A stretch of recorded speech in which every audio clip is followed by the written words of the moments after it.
Michigan, some parts of New York, Lake Michigan, and other states like Minnesota and Indiana, Ohio. They were part of New France, including Louisiana.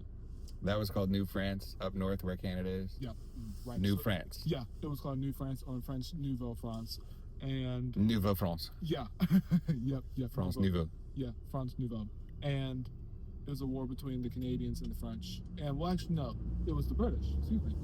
The British versus the French. And the British, they had a war. They fought during that day. And the Battle of the Plains of Abraham. Yeah, the Plains of Abraham. And, yeah, that's a location called the Plains of Abraham. And that's where Quebec is? Yes. Yeah, and Quebec was right there. And it was also known as short as the Battle of Quebec 1759 because there's two different battles of Quebec. You have one that's called the Battle of the Plains of Abraham 1759, and one that's called the Battle of Quebec 1775 that took place on New Year's Eve. Okay. Yeah, it took place in the snow.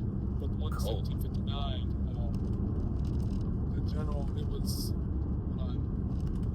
Major General James Wolfe. He was the one who led the British Army. Yeah. And right when they declared victory on the French, the Major General Wolfe, that he died after he was shot in the abdomen, and he died of his wounds. And I mean, well, at least he lived to hear the words, "We won." Okay. Yeah. And so that's when they won the war, and the Major General Wolfe would die afterwards. And so it became known as the province of British North America, or the province of Canada, 1750. Okay. Yeah. British. Dude, so we don't really study a whole lot of Canada, unless we're in history, maybe. Right, yeah, no, we don't. But because I guess I've heard that there's a British Canada and a French Canada. Yeah. So basically, there's two parts: British Canada and French Canada. French Canada lasted until the British took over.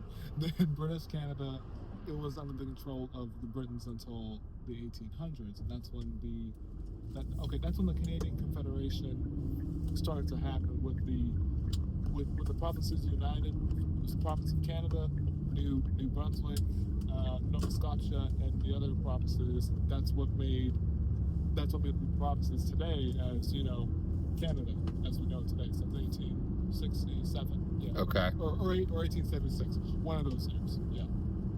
You know what's really to understand, like a 4th of July type of situation? Yeah.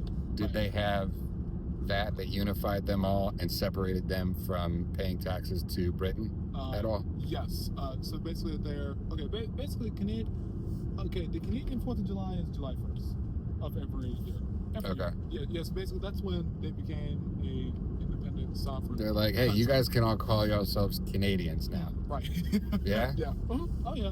Okay, so basically they still consider themselves Canadians, but I know they have a viceroy. The viceroy reports to the king, so basically they're technically under the control of Britain, but they're not. But Canada is recognized as an independent sovereign. Viceroy? Yes. Basically, viceroy, it's like, how do you put it? Like a advisor, or like a reporter to the king or queen who's in power. So basically, the king of Britain or the queen of Britain, like Queen Elizabeth, died just a few years ago. Mm-hmm.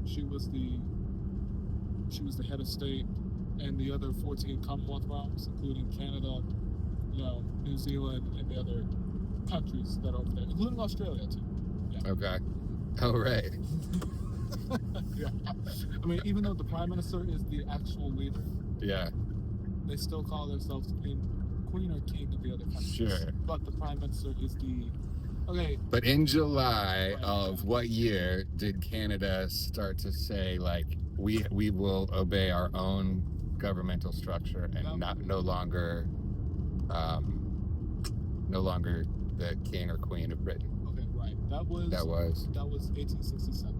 Yeah, July 1st, 1867. 1867? Yeah. Lord. It was 1867, and that's when they declared themselves an independent sovereign So state. the Britons, whatever they're called, the English, British. I call them the English. Yeah. The English. Yeah, the English. They still had all that territory, so to speak, Yes, they still even though they did not have us do.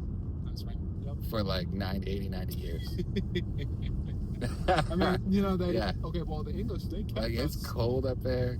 Yeah, and they kept us since the 1500s until we declared independence in 1776. Yeah, In and America, then so yeah. it was another 90 years after that Canada became sovereign. Yeah, it became a sovereign state. I mean, it took them that long. Sovereignty. My government teacher, I remember my government teacher in 12th grade, Mr. Woods. Mm-hmm. He'd say, we're going to start with this word called sovereignty. What is sovereignty? Yeah. Sovereignty.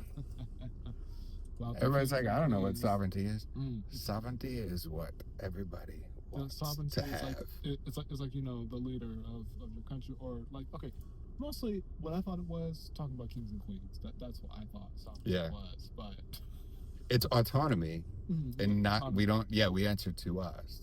That's right. Sovereignty. Yeah, that's cool, man. So you belong in history class, because you can be a. It sounds like you not only remember the dates, but you connect the. It's like you know, the dots. Yeah. You connect the things very well. Oh, yeah, thank you, yeah. And kids might dig that. If nobody's hiring anybody for history, you might want to teach, man. Yeah, man. Yeah? Yes, sir. I mean, hey, that was really good. Right on. Yes, sir. Hey, thanks for taking a ride. Nice What are you doing in here today? Well, I'm actually gonna, take my learner's test and then just head back home afterwards. Okay. Yes, sir. All right, get that license. All right. Thank you very much. All right, Landon. Take care. All right, you too. Thank you. Good to meet you. You too. Thank you.